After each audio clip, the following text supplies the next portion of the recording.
It's time for the tactics meeting.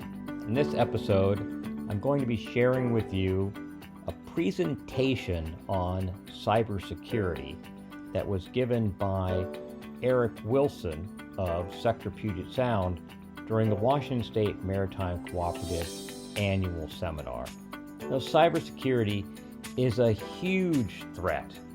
It is the threat of the future. It's the infiltration that could be the result or could result in vessel groundings, vessel collisions, oil spills as bad actors hack into vessel control systems and cause valves to open or control computers to shut down, spread viruses throughout the vessel, and then ultimately into shoreside facilities. So I think it's particularly timely, especially as we've looked at some recent global attacks like the ransomware attack on Colonial Pipeline. I think it's particularly important to start putting a little bit more focus on the issue of cybersecurity in the maritime domain. So I thank the United States Coast Guard for coming to the Washington State Maritime Cooperative Seminar, and thank you for taking the time to give this important issue a little bit of thought. This episode of the Tactics Meeting is brought to you by Easy213. Easily manage resource requests and approvals during an incident or exercise. The Easy213 application is available for web browsers, iPad OS, iOS, and it's available on the desktop. Manage multiple incidents, unlimited resource requests, digital signature capture, alerts when a new order has been placed. I've used it for 3 exercises and people love it. For more information, go to portagebay.com/Easy213, and we thank them and Portage Bay for their support of the tactics meeting. Now let's get to this amazing episode. Puget Sound, captain of the port. I am not Coast Guard headquarters. I do not or have the ability to speak on policy because I don't represent them. But I am here to present on basic cybersecurity in general terms as we look at the maritime transportation system. So I can provide advice and guidance and assistance, but I can't do policy. So if there are any questions as it pertains to vessel inspections or things like that, I brought along with me Ensign Sean Connolly. He's one of our marine inspectors for the captain of the port. Because I'm not a marine specialist, I'm cybersecurity, and I was brought in for the cybersecurity field of marine. So there's a lot of things I don't know and I don't have the experience with, but Sean's here. If you do have any vessel related questions, he can jump in and help me out with that. So this is the cover of the newest cyber strategic outlook that the Coast Guard has promulgated. It was published. If you look on the bottom there, I got my little laser pointer to point out specifics on my slide. This was released in August of 2021. It was originally released in 2016, was updated again in 2018 with the foundation of the omnibus bill that was passed that required cybersecurity to be included in all aspects of critical infrastructure security. And the way it works with critical infrastructure, there were designated pillars that were established, energy, education, finance, and transportation was one of them. So it fell under the TSA as the lead agency for the transportation critical infrastructure to implement cybersecurity. So they've taken the lead on a lot of that. But with the Coast Guard being the foundational organization for maritime, TSA passed the maritime portion onto us in the Coast Guard, and they established jobs like mine at every captain of the port zone across the country. So I just happen to represent the Puget Sound captain of the port. Really, the Coast Guard is divided up into 2 categories when it comes to maritime cybersecurity. The first being facilities, and the second being vessels. Whether or not it was because of simplicity or because there was already infrastructure in place for the physical security side of things with the 105 and MITSA regulation on facilities, the Coast Guard decided to prioritize facilities for the cybersecurity maturity and processes. So in 2020, the Coast Guard released NAVIC 0120, which is the guidelines for addressing cyber risk for MITSA regulated facilities. And we've been working on this process over the last couple of years to build out the way facilities will be incorporating cybersecurity into their general security plans. That's been most of my my work for the last year that I've been on the job. It breaks down the 105 and the 106 portions of the CFR to really explain sort of what caveats facilities need to address when it comes to cybersecurity. And the emphasis for vessels, if you're an owner operator of a vessel, really what I wanted to point out here was this timeline. With the release of the 2018 cyber strategy, they said that facilities needed to include cybersecurity. You see 2 years later with the NAVIC was released in 2020 saying this is how that you will do it. And we gave facilities until this last October 1st, 2022, to implement that as part of their plans. So with that said, really what we wanted to do, we wanted to focus those facilities efforts on looking at and assessing cyber risks within their footprint, the 105 footprint. And in the process, really, anytime a regulatory agency asks an organization to look at their cybersecurity, just as a consequence to that look, they're going to identify risks and vulnerabilities that they operate on for their systems and their networks that could be detrimental to their operations. So we look at that as a positive consequence of just being able to go through these facilities and say, hey, what are you doing for cybersecurity? So far, CG5P, which is the prevention department at Coast Guard headquarters, they established facility first as their goal. So we know that vessel security is coming. We don't know exactly when, but it is coming. And I'm in meetings right now, probably on a weekly basis, with this organization called CGCVC, which is the Commercial Vessel Compliance. They're sort of the brother or sister to the facilities branch. And they're in the process right now of building out standards and regulations and policies that will affect how vessels need to include cybersecurity as part of their vessel security plans. And really the only policy so far that CVC has come out with is a work instruction called 027 version 2, which was released in February of 21. And it was a work instruction that was for the marine inspectors and the port state control officers when they go on board vessels and they look at how vessels are implementing or working with cybersecurity on board. But as of yet, that instruction being just for marine inspectors hasn't been released out to the general public. So we're still waiting on CVC to let us know what efforts they want to look at, what regulatory policy they want to go with, just the policy and procedures for implementing cyber aboard vessel security plans. So generally, my recommendations would be to all organizations, whether vessel, whether shoreside, is to start considering basic cybersecurity now, especially it pertains to cyber hygiene, just general cyber hygiene. Because no matter what the Coast Guard goes with for their vessel cybersecurity, anything you do for general cyber hygiene is going to be included as part of that regulatory process. So vessel owner and operators should be looking at right now doing risk assessments on board their ship systems. That would be their operational technology, if they're using anything for pumping, moving products, oil, petroleum. OT also is sort of a caveat under navigation systems. Any kind of safety that's involved on these vessels should be included as that part of that risk assessment. And then once an assessment is properly done, which we can go through later in a couple of slides, document what you've done, what you've found, what are the risks and what are the mitigation strategies that you're doing, because that will be the big part of that change that the Coast Guard is going to be implementing into the near future. So right now, there are really 4 primary vessel cyber standards. So I wanted to point them out.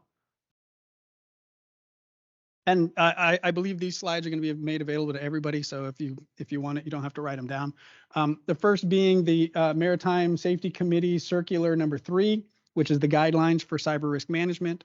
The International Electrotechnical Commission 62443 series is available You can Google it. It's a free publication, and basically it goes through cybersecurity within vessels. Here in the United States, we have primarily invested in the NIST, which is the National Institute of Standards and Technology. The NIST has developed a framework for improving critical infrastructure. And it's a super simple process, and it's made available to everybody. It can be used by any size organization. It's really just like a recipe book for performing an assessment, a proper assessment on any size of network. And we'll go through some slides later that will really show just how easy it will be for any kind of organization to do a relatively good cyber assessment on itself. And then the fourth one is the ISO, the International Organization Standardization. They released 27035, which is primarily for managing an incident once it happens. So it's a great resource for facilities and for organizations to build out their process, organic process for what to do in case a cyber event happens. So as we look at the three major spheres for the way an organization can work on its countermeasures to cybersecurity, it really falls under these three bubbles, these three areas. And we're talking people, process, and technology. So I get often asked by organizations, say, hey, if we're going to be spending money, we're going to be spending time, what's the biggest bang for our buck? And that really is people. So if an organization were to focus on people, that could help with probably 85 to 90% of the cyber incidents that most organizations face. And that is because hackers are very good at getting to know people. They get to know people through email, through social media, they get information about you, and then they can direct a phishing attack, or they can address specific lines of codes that go into network systems that people trust, that they click on, that they follow through with, or they forward. And so by addressing cybersecurity with your people to train, whether it's the onboard or shoreside personnel, training your ITs, the people that are responsible for your systems, the engineers who go in and write the code. These people have heightened levels of responsibility within a network. Those are the ones that the hackers, that the bad guys are really looking to get with phishing attempts. So by training your people on how to recognize phishing attempts, or how to recognize malicious code, how to look at whether or not a website is trusting or not, you can really help yourself by focusing on people and getting that training up. And then the second part would be your internal processes. That'll be implementing some kind of cyber management system, updating how your business operates to reflect cyber best practices from industry level, and implementing some kind of management system that your organization can follow. And then the third one would be probably the most expensive, that people are sort of have a hard time budgeting into, and that's the technology. Really, most organizations don't have to buy new technology. However, by working with their ITs and their cyber people, you can focus on segregating networks and defending the networks in a way that doesn't cost a lot of money, but can really protect yourself. So we're looking at organizations securing their systems and installing even active systems like a SIEM system or an AI database system that can recognize inconsistencies with the data that's passing through your networks, so that you can react to it before it gets it goes too far. So as we talk about vessels in particular, well, we're talking about the difference between IT and OT systems. With IT, our main risk, we're looking at finance and reputation. IT is data. IT is your email systems. It's the networks that information is passed on, data storage, your personal files. That's IT, right? So if IT gets compromised, it's usually time, it's usually money is that big risk. But OT is really what should be keeping us all up at night when it comes to vessels, and that is those logic controllers, the SCADA systems, our nav systems, our ECDIS, our GPS that can be spoofed. Things that are at risk here are life, property, and the environment. So those are the big things that we want to emphasize, at least from the Coast Guard perspective. When we go on board vessels and we do inspections, we want to look and see how is that OT being protected. So within the maritime terminology, these are often things that get confused. And so this was a slide that I picked up from an organization out of the Netherlands that I just recently took a class through. And really breaking down the process or the thought of information is the big bubble system, with IT covering almost everything and OT being specific. And then the IACS, the industrial automation and control systems, those are those pieces that are vital to the safety and security. Talking about navigation systems, steering, propulsion, that's all IACS. So when we go, the Coast Guard goes on board a vessel, we want to look at what that IACS is and how well it's protected. So that's what we're really going to be focusing our attention on when we come on board. Cybersecurity is tough for any organization, and in particular within the maritime domain, we're looking at these big factors that make it difficult to implement or really get our efforts wrapped around encompassing cyber within the maritime domain. And that is, there's always a high consequence for people, environment, or reputation if a cyber event takes place. Vital services that aren't secured can easily be spoofed. Things like your navigation system and your AIS system. There's always a high number of AICS systems in all boats, and including boats internationally and domestic, where they're all different and they're all unique. Therefore, it's hard to say from a regulatory authority to come in and say, like, this is how you should do it, because it may be different from one system to another system. So I would speculate that a lot of the Coast Guard regulatory process will fall more on, generally speaking, hey, are you looking at your navigation system? Are you looking at your OT network? Rather than saying, in your OT network, you should be doing X, Y, and Z.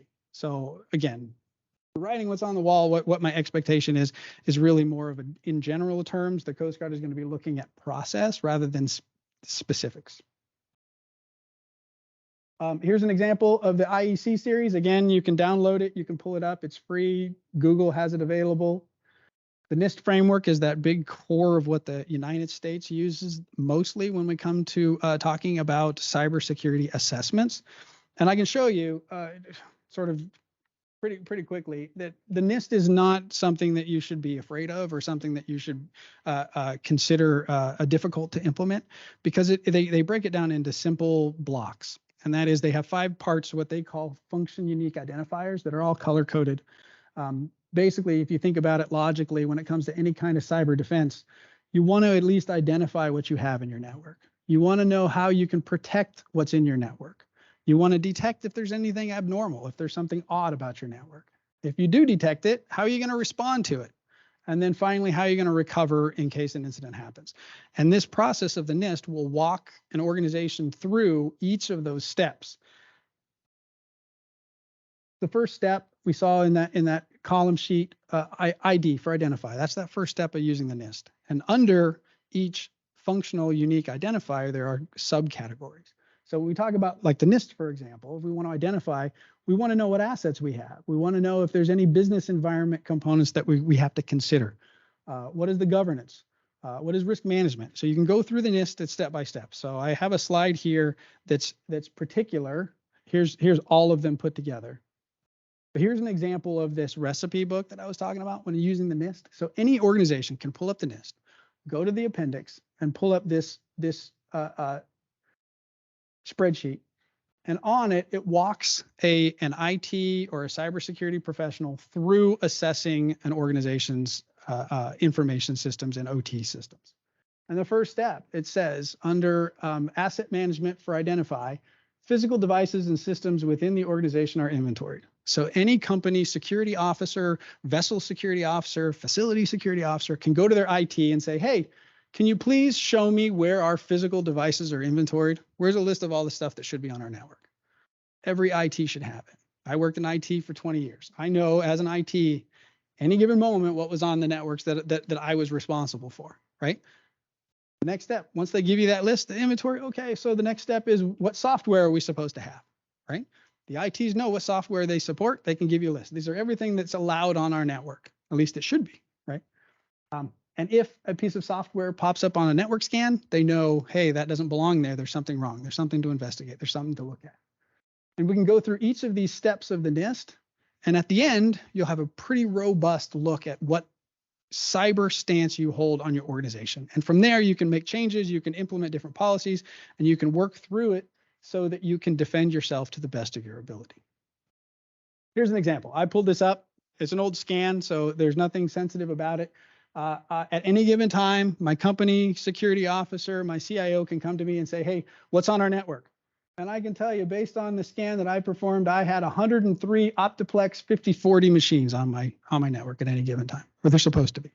Right? I can tell you my Dell Power Edge 2900s, I didn't have any, but I did have one 2950. Right? So here's an example of that inventory that's part of that step one of the NIST total assessment. Step three was, do you have a data flow map? Here's an example of a data flow map. Super important. As an IT, I should know that this computer that controls records is connected to this switch that goes through this router and can feed other parts of my network, right? If I get a virus on this custom computer, I can turn off this switch and I can prevent this data center from infecting this data center. So it's important to actively control that and actively know what's in your network. And therefore, for your cyber perspective, the security officer or the people that are responsible for security at your company know that the ITs have it covered, and they know that their facility or their vessel at least has some level of cyber protection. Like I said, the ISO 27035 is really, really important because it walks an organization through incident response, and incident response should be part of any cybersecurity plan. Because the fact of the matter is, no network has no vulnerabilities, right? Everybody is vulnerable to something, whether it's a single end user on one computer, there's still a vulnerability on it, whether it's software, whether the end user clicks on a phishing email, something. So every organization should have a response plan to help them out and walk them through exactly what they're going to do in case of a cyber incident. So the work instruction was primarily written for the marine inspectors and the port state control officers who have to go on board vessels and look at various aspects of security and safety on board the boats. So they wrote this in particular for cybersecurity to basically help those marine inspectors when they go on board, what they're looking for, and what kind of steps to take in case they find something. An example would be, marine inspector goes on the boat, on a boat, they can look for, our username and passwords openly displayed. Are they like written on a sheet next to the computer?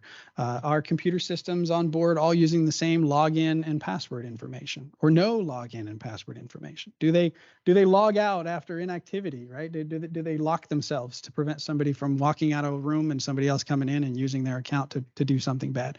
These are just basic cyber hygiene things that the marine inspectors can look for when they're on board the boat and doing their inspections.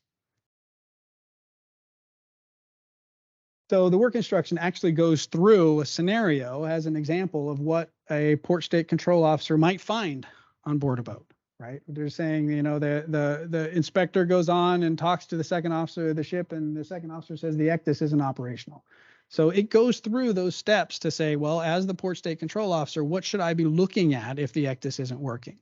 And again, for time's sake, I won't go through this in particular. This is a presentation that was primarily for my marine inspectors to walk them through.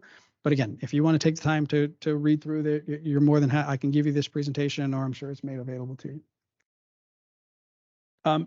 My last slide really is what happens now, right? What happens if a boat in particular is subject to a cyber incident? A hacker gets in, locks down, a navigation system, or compromises the OT on board the boat, and it's pumping, oil overboard. Well, what do we do? Well, all the captain of the port zones have the authority to call in a specialized, highly trained team of cyber experts that are housed at headquarters. Well, there's two teams housed at headquarters, and now we just opened one this summer down in Alameda to support the West Coast that we call the CPT. And this is our cyber protection team. And they're available 24 hours, 7 days a week. As soon as we get notified that a facility or a vessel or pretty much anybody who operates within the maritime domain is going through some kind of cyber attack and they need help, they don't know what to do, they don't know how to help themselves, the CPT can be there within hours, and they'll come on board and they'll work with that security officer and the ITs or cyber teams that are organic within that organization and help them get back on their feet, get back to operational, and then help to assess how that event took place, how the hackers got in, and then help them to harden their defenses and protect themselves so that it doesn't happen again. So in a nutshell, I wanted to come in and just give a general brief on what's going on with the vessels and how we're looking into the future. But we really don't know what the Coast Guard is going to be doing for specific policy for the regulations that we're going to be using. So right now, as we look at what writing is on the wall, we know that cybersecurity is coming. It's really all about getting organizations to just talk, to look at, to do those internal assessments for themselves, to look at where they stand and how they're doing. So, I mean, if you have any questions, feel free, come talk to me. I think that's my time. but yeah, so I'm here. So you can shoot me an email or give me a call. I'm available. Have there been any examples of successful hacking of vessels? Well, we have seen it with a Maersk shipping company. They had a vessel that was hacked. It's public knowledge. You know, there's nothing secret about it.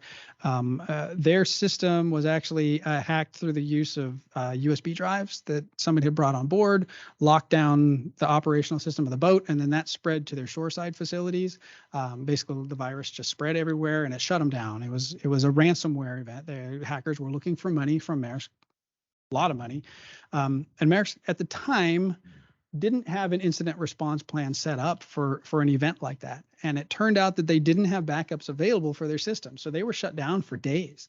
And it turned out they had one server that was offline that had a full backup, like in Africa. And so they had to send a group of techs on a plane to go down and pick up the server and bring it back to the Netherlands and load it and reconstitute their whole organization just by the luck of having that one server that was offline and wasn't subject to that.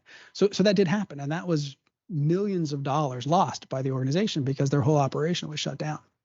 Now here in the United States, specifically the target of the I can't remember with that particular incident if they were the exact target or if they were a bleed over from another, because there was several events that are sort of running through my mind right now.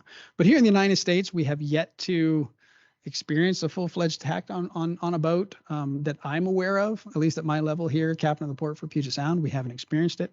We've had a couple of facility shoreside organizations that have been hit with different things, but so far the boats haven't been subject to that yet.